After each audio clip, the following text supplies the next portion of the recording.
Muy buenas a todos y bienvenidos a un nuevo vídeo. Mirad, voy a hablar sobre pliometría. Esto es algo que ya he hecho en innumerables ocasiones en el canal. Y os estoy enseñando un vídeo que tengo que ha sido bastante visto, que ya subí hace 3 años, que habla sobre el método de choque, o en este caso los métodos pliométricos de choque de Yuri Verkhoshansky.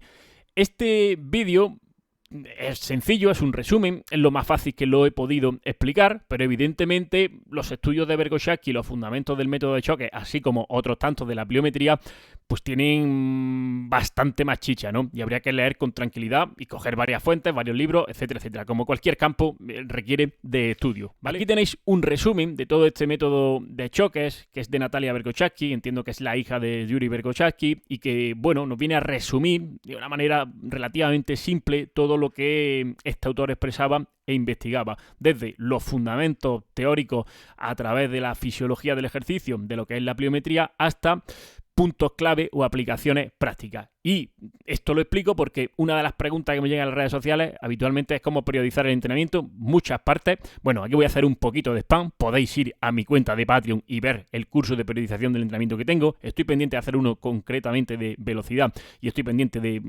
terminar unos escritos que tengo que, en fin, explicarían muchas cosas, pero mientras tanto pues podéis ver eso. Pero a lo que voy, me es muy difícil dar recetas concretas, ¿vale?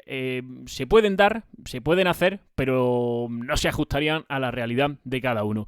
En este artículo o en este archivo que os estoy enseñando podéis ver propuestas prácticas concretas, pero para entenderlas pues tendréis que ir antes a mirar todo lo que os estoy diciendo, todos esos fundamentos científicos y a ver pues vídeos como este, ¿vale? A obtener información de ahí.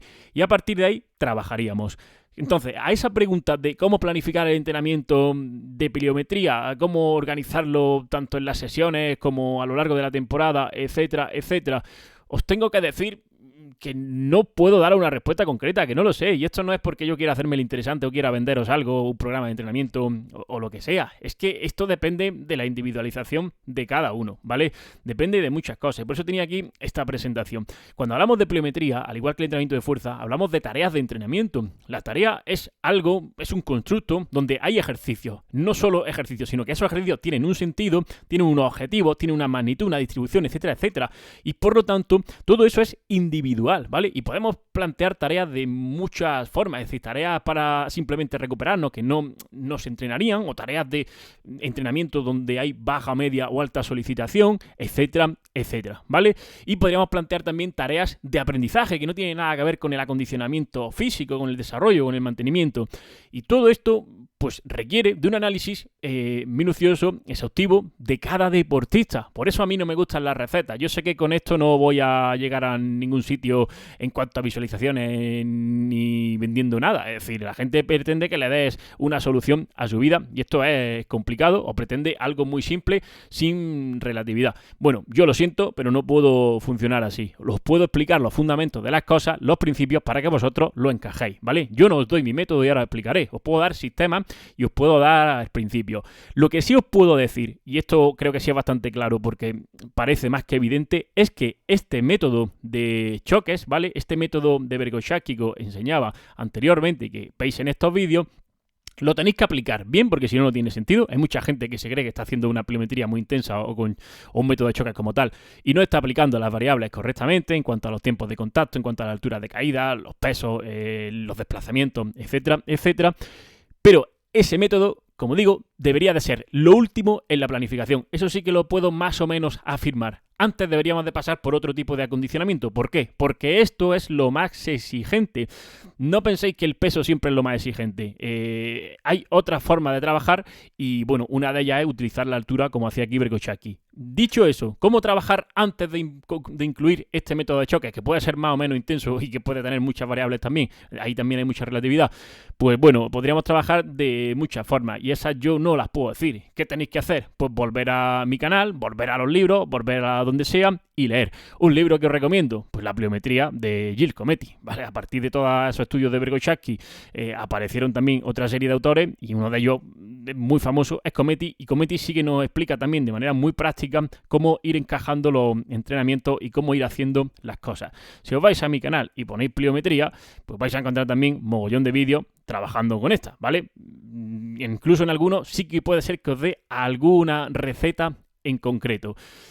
¿Qué tenemos que tener también en cuenta cuando trabajamos con pliometría y con otros elementos? Por ejemplo, entrenamiento de fuerza, resistencia, de lo que queramos.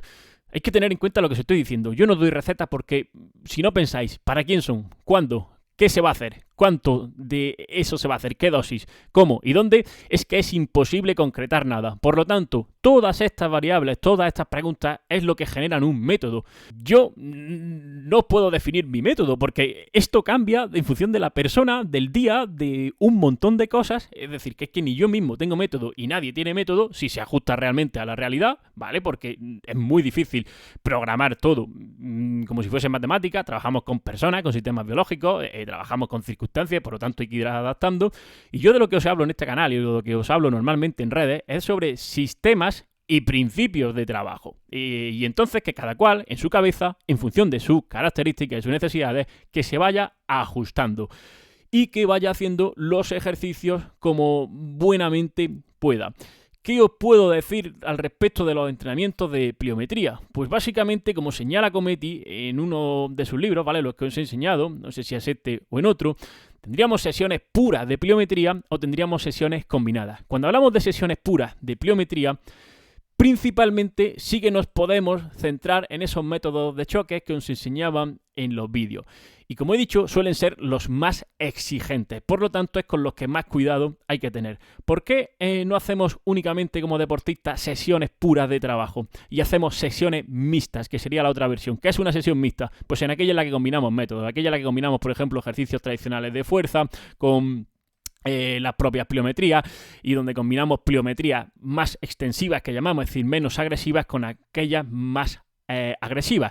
¿Por qué hacemos sesiones mixtas? Pues precisamente porque las sesiones puras, muy agresivas, ya sean centradas en la articulación de la rodilla o en la articulación del tobillo, que esto es otra de las variables que podemos trabajar, son muy exigentes, superarían con creces el umbral de tolerancia que tenemos individualmente y por lo tanto no podemos estar trabajando así continuamente dentro de una semana o de un ciclo de entrenamiento. Es decir, podemos trabajar puntualmente aquí y diríamos que incluso alguna vez por encima de la máxima tolerancia, pero esto requiere recuperación después y por lo tanto el resto de días de entrenamiento debemos de combinar métodos de entrenamiento para poder seguir entrenando, para, yo le llamo, no catabolizar, ¿no? Y para seguir de alguna manera sumando. Y ahí es donde entran todos esos contrastes, todos esos complejos, etcétera, etcétera, que os he enseñado muchísimas veces en el canal y a los que podéis ir a mirar. Pues por ejemplo aquí tenéis contraste francés y otro tipo de elementos que pueden ser muy útiles. Si yo pongo antes una sentadilla y luego salto vallas, o si pongo una media cargada y hago saltos de tobillo con drop desde un cajón de 50 o lo que sea, eso va a depender, sí, del momento de la temporada, va a depender de mi circunstancia como deportista, va a depender del estado de forma que tenga en ese momento, de cómo me encuentre, de un montón de cosas. Y las variables son infinitas. Las combinaciones que podemos hacer en cuanto a el trabajo de fuerza con el trabajo pliométrico serían completamente interminables si tenemos un poquito de imaginación. Por eso, cuando tienes imaginación y haces el esfuerzo de ir adaptándote, siempre tienes recursos. Una de las preguntas que me hacían también hace poco era si, bueno, sin pesas se puede trabajar. Pues claro que se puede, si tienes algún problema por lo que sea o no directamente es que ni puedes acceder a las pesas. Si tienes imaginación puedes hacer muchas cosas, no son ni siquiera obligatorias, pero la combinación de pesas y pliometría pues es una forma de poder adaptarse progresivamente a la carga y de aprovechar los distintos elementos que influirían en el rendimiento deportivo a nivel muscular, a nivel elástico que podemos decir y a nivel neurocognitivo, si lo queréis llamar así, de capacidades coordinativas, ¿vale? Entonces, esto es tremendamente complicado. Alguien por ahí dirá, no has dicho nada, ¿cuántas series, cuántas repeticiones? Pues ¿qué quieres que te diga? Es que no te lo puedo decir, no es que no quiera, así de simple. Si quieres que te concrete un poco, te diría que cuando hagas pliometría de alto impacto, es decir, choques, yo no haría más de 8 a 10 saltos en lo que es la serie, no haría tampoco más de 4 a 6, 8 series, y recuperaciones amplias. Y por supuesto, ni se te ocurra trabajar así, como estoy diciendo, todos los días durante un periodo largo. Lo que sí puedes hacer a lo mejor es enganchar 2 sesiones porque quieres generar un efecto residual que se llama muy potente o lo que sea. Pero que tienes que ir reduciendo la carga y alternando medios porque si no vas a acabar jodido. Ok, bueno, pues si queréis saber más, como siempre, ahora sí, spam, sí que os vendo algo, iros a la cuenta de Patreon, ahí sí que me podéis preguntar y podemos ir más tranquilitos. Y bueno, si queréis saber cómo priorizar el entrenamiento de manera general desde los principios, que nadie espere recetas de entrenamiento para él, que vaya también a Patreon y que mire los cursos que tengo subidos. Venga, dejadme vuestro comentario también, que vayamos generando comunidad y nos vemos en el siguiente. Hasta luego.